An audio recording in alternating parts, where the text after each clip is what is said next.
Okay, good afternoon everybody and welcome to Wallaby Walkabout. So you can see it is feeding time for our very cheeky wallabies that we have here at the park. I have got some help this afternoon from Isabel, who's actually taking part in her junior wildlife experience.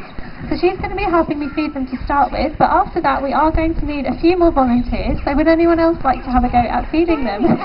Excellent. Okay, I can see a few hands going up over there. So what we're going to do in a minute is I'm going to come round and hand out some of this food, and then you can have a go at feeding the wallabies. But before we do that, I would like to tell you some information about the wallabies first of all, and I do need to ask that you please just remain on the pathway at all times. And it is very, very important, if anybody has got any of that duck food in the brown paper bags, please do not feed it to the wallabies, and please don't have it out in the open anywhere that they could get hold of it.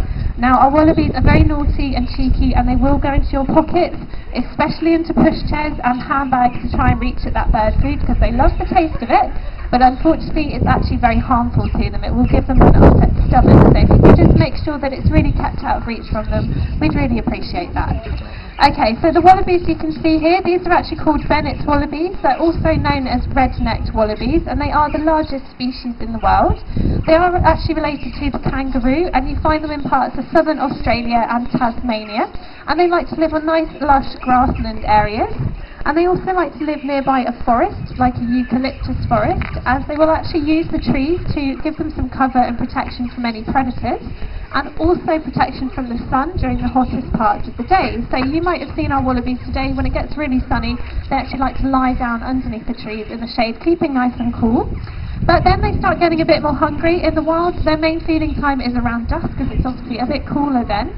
Here at the park, they know exactly at 2:15 that we're going to be coming along and giving them some extra food here.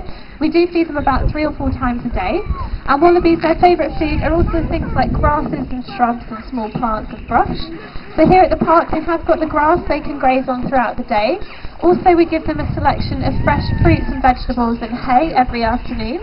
As a special treat, we can give them leaves like willow and eucalyptus leaves. And what we're feeding them today, right now, are these special pellets. Now these are called macropod pellets. They're actually made up of a mixture of compressed grasses with lots of vitamins and minerals. So they are very good for our wallabies. And as you can see, they absolutely love them. It is pretty much their favourite food here.